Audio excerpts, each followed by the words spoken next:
Hey everyone! So how many of you out there can say that you have a green thumb, where you can actually grow plants pretty decent?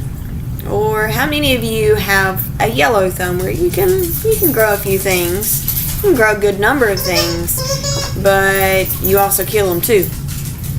Now how many of you have a black thumb, where everything you touch dies? Well, that's what we're going to be talking about today, and I'm going to give you some information for you yellow and black thumbs out there that might be some helpful hints to you, or some helpful information for you to be able to proceed and succeed with growing plants. So I grew up on a farm. I've taken horticulture and forestry, and I've been a live nursery specialist for a few years now, so I have a little bit of credibility. So first, it's imperative that you know the difference between a perennial and an annual. A perennial comes back yearly, and an annual you have to plant every year. So if you plant it this year, it's probably going to be dead next year. So what's good plants for you yellow thumbs? Indoor plants are always a good choice. They're simple, they're easy. Typically they take very little care, don't take a lot of water. So an example would be like peace lilies. They tell on themselves because they begin to wilt or droop when they're thirsty. They take very little light, very little care. You really don't have to prune them. You also have mother-in-law's tongue, otherwise known as the snake plant. It's more of a succulent kind of plant. Very little care, likes light, likes no light. It's super, super simple. And then you have like golden pothos and a spider plant. They're two different plants, but they grow about the same way.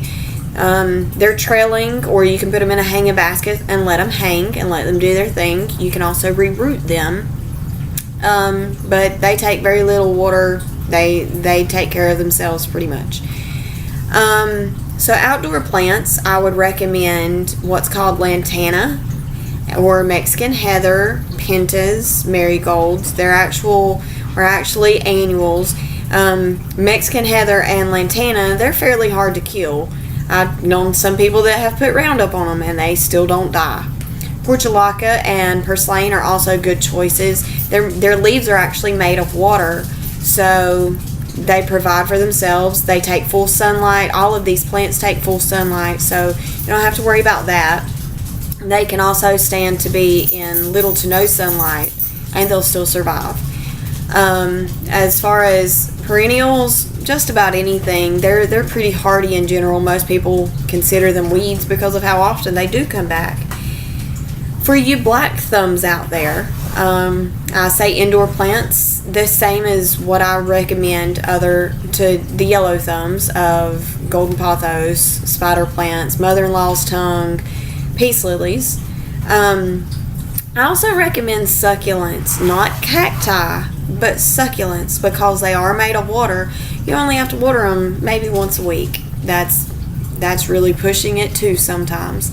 They take full sun, they're good to go. So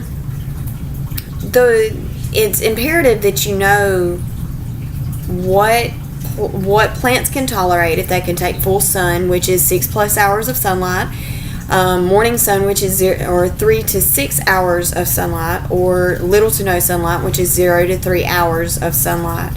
In some places, the morning sun is a lot harsher than the evening sun, but typically, if you get a full sun plant, it can go through any of them. I hope this really helps all of you to kind of get an idea of what would be good for you. That way you can advance up to something more like an African violet, or even roses can be kind of temperamental, and even orchids. So I hope that you enjoyed this, and I hope you've gained something or learned something, and I look forward to talking to y'all soon. See ya!